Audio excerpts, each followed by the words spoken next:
First, Sony and a new hacking scandal and how the company is banning customers from accessing their accounts. Just to rewind, when computer games first arrived in the early 80s, they were played on machines like this, the Sinclair Spectrum, and the games came on cassettes.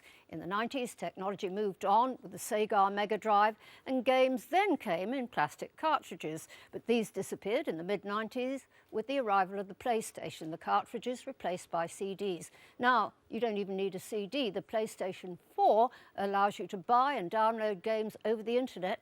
You open an account, put in your bank details, and get shopping. But beware, if your account is hacked, don't expect Sony to pick up the tab. What are we going to do? I don't want to die. Again? As far as I can see, we've only got three options. Option 1, we check out YouTube and hope someone shared the answer via the PS4 share button. Option 2, we send Dave a message via the PlayStation app and ask him for help. Hey, Dave. Don't suppose you know how to survive the Viking attack, do you? Sony's latest advert would have you believe its online network is a wonderful place for gamers.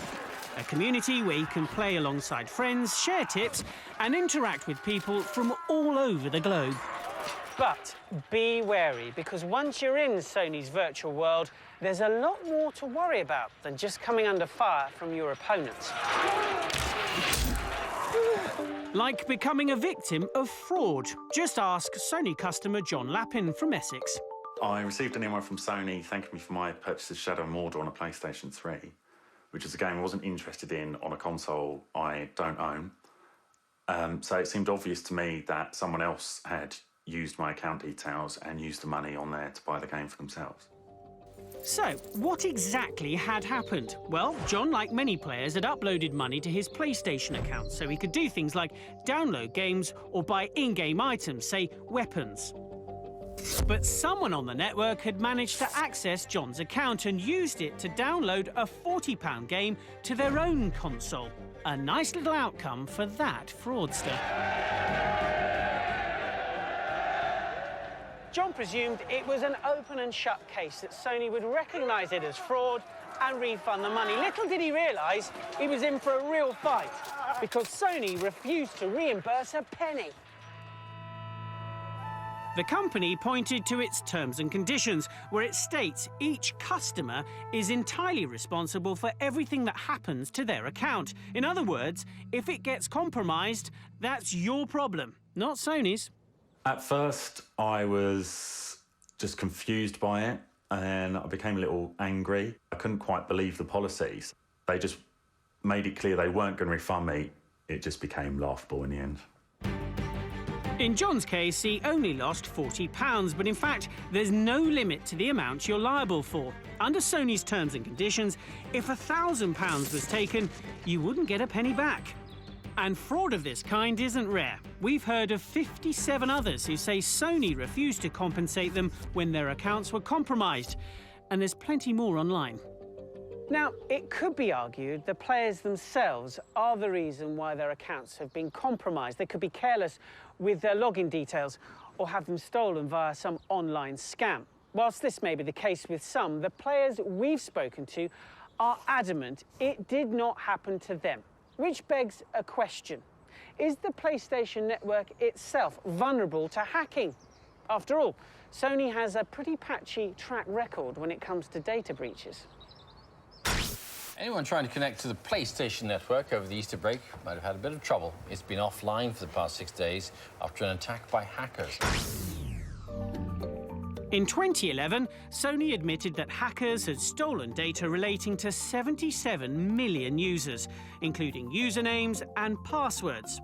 And in 2014, it was hacked again, allegedly by North Korea, with thousands of documents released into the public domain. It seems odd, then, that Sony seemed to be so unsympathetic when hacking appears to some of its customers, albeit on a much smaller scale. And understandably, then, those who have lost money don't just roll over and accept it. They look elsewhere for help. They ask credit card companies or the bank to refund those fraudulent transactions. But when that happens, boy, does Sony not like that. Under the Payment Services Regulations, if your bank or credit card company agrees your details have been used fraudulently, you must be fully refunded, which is exactly what Alex Archer asked his bank to do. There was £114 worth of games that were purchased through my online PlayStation account, so contacted Sony. They refused to refund any of the money, so I had no option but to contact my bank, and they gladly refunded the money for me.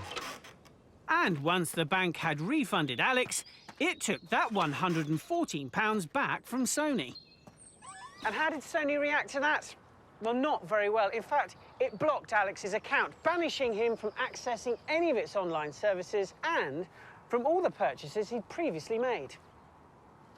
Can't play any games now that I downloaded through the PlayStation Store. Can't use any of the online features at all on any game, which, I mean, effectively renders the console completely useless. Alex has been told that's how things will stay until he pays Sony back. And we've seen this same kind of behaviour with 21 others, all of whom say they've been banned by Sony until they agree to reimburse the money reclaimed by their bank or credit card company. And remember, we're talking the kind of figures which are small fry for a company which is worth £22 billion. So, a company with a history of being hacked takes no responsibility if their customers' accounts are being compromised and then banishes them if they attempt to stand up for themselves. Sounds like one of those daft storylines from one of their games they sell, just not one you'd ever want to play.